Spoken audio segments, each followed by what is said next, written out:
The door slammed shut behind me so hard it made the hallway tremble. "You're a failure, Emily. That's all you'll ever be."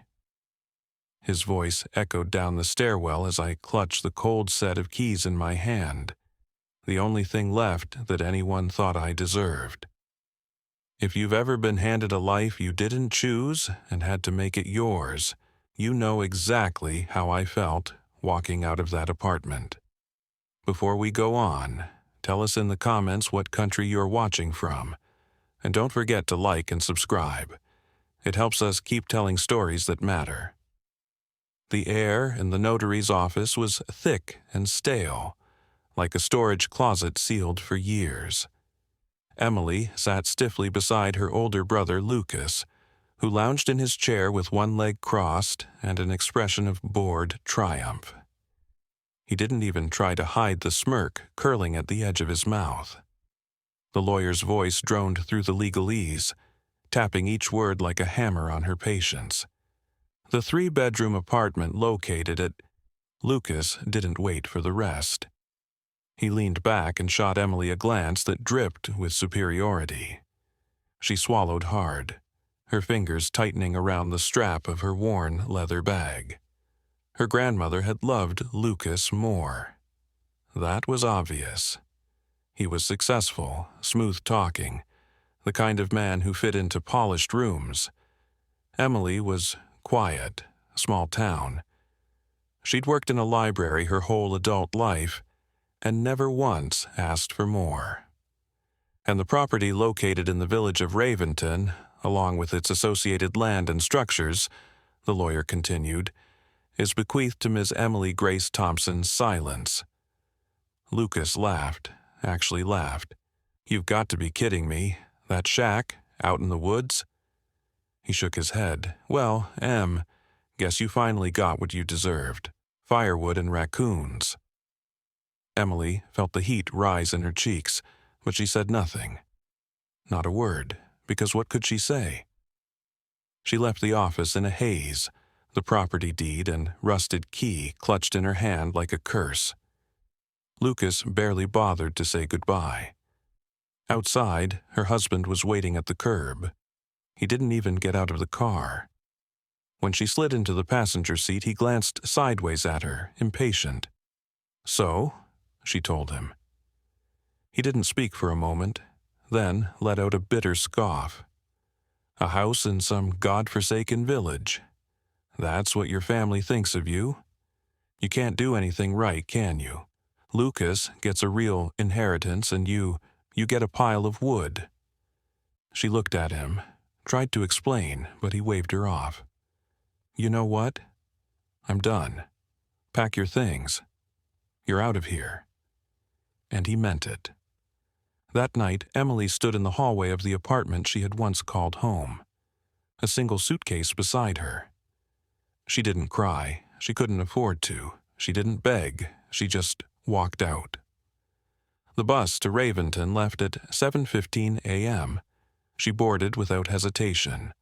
The road was long, pocked with potholes, stretching into gray countryside and fields half swallowed by fog. Emily stared out the window and tried not to think. By dusk, she arrived. Raventon was barely a village, just a scattering of weather-beaten homes, a rusty playground, and silence thick enough to choke on. She dragged her suitcase through the mud and weeds until she saw it. The house. It stood at the edge of a forgotten garden, crooked and pale, its paint peeling like old skin. The front porch sagged like a broken jaw. Every instinct screamed to turn back, but she stepped forward. Emily reached the door, slid the heavy key into the lock and turned. The door creaked open. Dust hung in the air. The floor groaned. She braced herself for rot, for decay, for the collapse that everyone had predicted. But what she found inside made her stop cold. Emily didn't move for several seconds. The house smelled of old timber and time, but not of mold or death, as she had feared. The light that filtered in through cracked blinds revealed polished floors, tidy furniture, and an unexpected sense of order. It was as if someone had left just hours before. A kettle sat on the stove, dusty but upright. A folded quilt rested neatly on the couch. The walls bore faded photographs of unfamiliar faces. None of this made sense. Emily stepped inside slowly, the wooden floor flexing softly under her weight. The front room was simple: a worn armchair, a crooked bookshelf, a mantel with 3 old porcelain figures and a jar of dried lavender. She moved through the hallway like an intruder, her breath shallow. In the kitchen, the cupboards were full. Not of food, just old plates, tarnished cutlery, some canned goods long past expiration. But everything was arranged with care. Her grandmother had lived alone for years. Had she really kept this place so neat? Or had someone else? The light was dim, so Emily searched for a switch. She flicked it. To her shock, the bulbs flickered and glowed. Electricity. She hadn't expected that. She turned on the tap. Water, cold but clean. Something was off. Or maybe exactly right. Upstairs, she found 2 bedrooms. One clearly her grandmother's. Simple, with a handmade quilt, a Bible, and a pair of shoes placed neatly under the bed. The other was dusty, untouched. Perhaps once a guest room or nursery. As she turned to head back downstairs, something caught her eye in the hallway. A seam in the wall, barely noticeable. A thin, vertical line in the paint, as if a door had been camouflaged into the paneling. Emily stepped closer. She pressed gently. Nothing. Then she noticed a small notch near the baseboard. She crouched and dug her fingers into it. The wall gave a little. She pulled. With a groan of warped wood and rusted hinges, the panel opened. Behind it was a door. Not to a closet, but to a room. A hidden room. She hesitated only a second before pushing it open. Inside, the air was dry and still. Floor-to-ceiling shelves lined all 4 walls, every one packed with books. Hundreds of them. Some bound in leather, some worn to fraying. She stepped inside, overwhelmed. There were books in English, but also in French, Russian, Latin, Greek.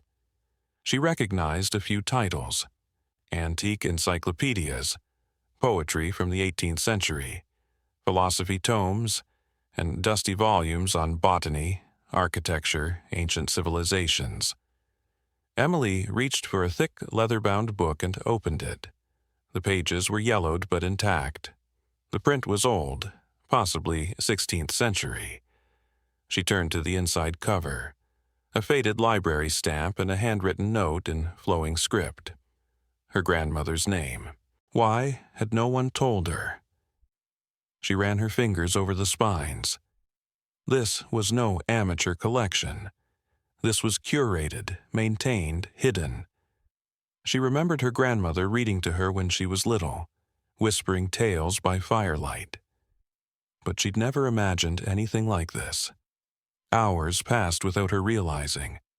Eventually, her eyes landed on a large cabinet in the far corner, covered in an old gray sheet. She pulled it away to reveal a steel safe. Heavy, unmoving, a combination lock. She stared at it. Then, almost without thinking, she dialed in her birthday. 4/12/91. Click. The door creaked open. Inside, bundles of letters, tied with ribbon, folders, yellow documents, a stack of black and white photographs. Emily stood there, one hand still on the door, barely breathing. What was this place? What had her grandmother been hiding? And why had she left it all to her? She sat cross-legged on the floor, the safe still open beside her, as the scent of old paper filled the air. Her fingers trembled slightly as she untied the first ribbon. The letters were written in careful, deliberate handwriting, slanted, elegant. Her grandmother's. The first envelope read, "For Emily, when she is ready." She unfolded the paper. My dearest Emily, if you are reading this, then I am gone, and you are finally inside the place where your story truly begins. You may feel forgotten, cast aside, but you were never that. You were chosen, and everything here is yours for a reason. Emily blinked hard, her throat tightening. Lucas got the apartment because that is what he values: money, convenience, city lights. But you, my darling, were never like him. You always listened when I spoke of the past. You asked questions, you read, you cared. You were never meant for shallow things. The letter went on, explaining how this library had been her grandmother's life's work. A collection built quietly, book by book, through years of letters, trades, estate sales, even smuggled parcels from abroad. It was more than literature, it was legacy. This house is not a ruin, it is a vessel. These walls remember, this library is our family's soul. Emily's eyes stung. The next folder held documentation. Appraisals from long-dead antiquarians, notarized ownership letters, and even a bill of sale for a first edition from 1547. She could barely process it. Another letter caught her attention.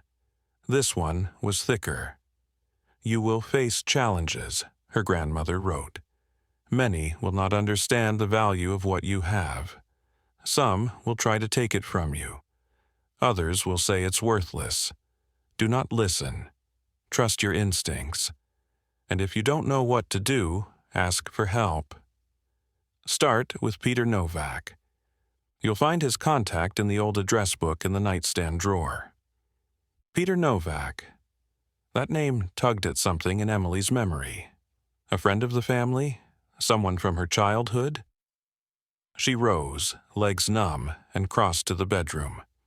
The nightstand drawer was stiff, but it opened. Among the dust and brittle tissues sat a small address book, its leather cover cracked. She flipped through the yellow pages until she saw it. Peter Novak, archivist, Vienna, formerly Baltimore, Telber 3, 01-. Her heart raced. Was he still alive? Would he remember her grandmother? Back in the hidden room, she found more letters. Some were addressed to herself, some to her grandmother, and a few from people she'd never heard of, rare book dealers, museum curators, historians. Some letters bore wax seals. Others were written in languages she could only partly translate. But it was the photographs that undid her. Images of her as a little girl, sitting by the fire. Her grandmother reading to her, brushing her hair, laughing. Moments she had forgotten, now returned like fragile ghosts. In one photo, Emily was maybe 5, asleep in her grandmother's lap, a book open in her hands. Her grandmother's face was tilted down, smiling. Emily touched the photo with the back of her fingers, as if it might dissolve. For the first time since the will, since Lucas's laugh, since her husband's betrayal, she cried. Not out of sadness, but out of realization. She hadn't been forgotten, she had been trusted. She wiped her face and sat straighter. Her heart still hurt, but the pain was different now, not sharp, not cruel. It was the ache of something awakening. The room around her was quiet, but it didn't feel empty, it felt alive. Emily looked at the shelves again. She didn't know yet what would come next, but she knew one thing for certain. She wasn't leaving.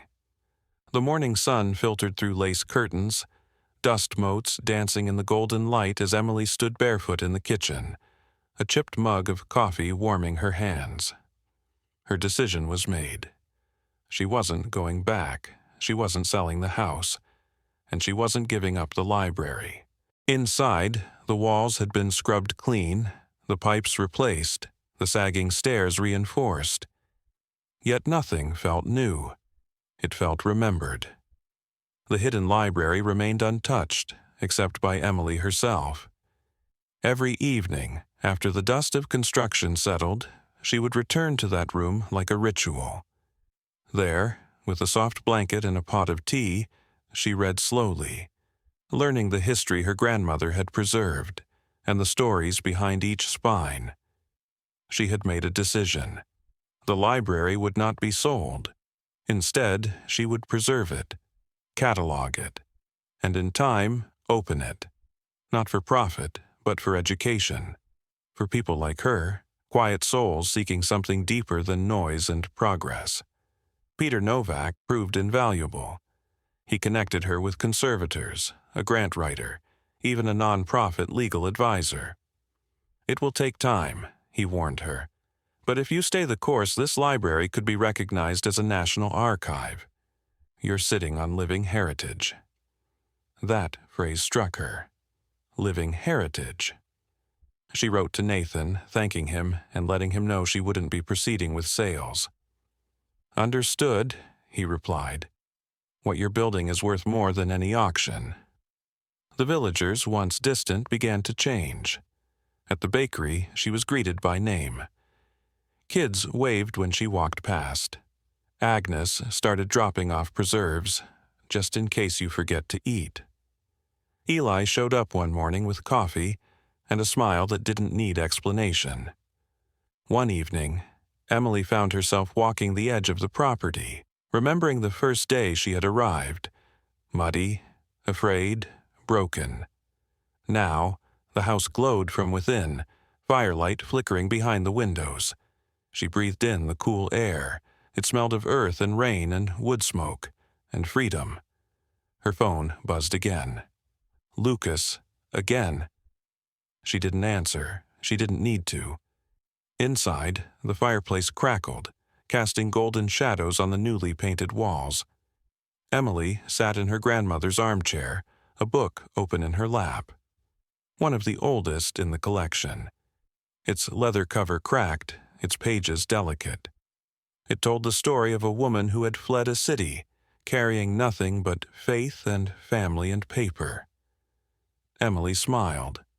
She saw herself in every line. She had inherited a house, yes, but more than that, she had inherited a legacy. One built not on money or approval or polished perfection, but on truth, on quiet love, on knowledge passed hand to hand, generation to generation. Her grandmother's voice still echoed in her heart. The greatest inheritance is not what we leave behind, but what we awaken in those we love. Emily closed the book, stood, and looked around. The house was warm, alive, and so was she.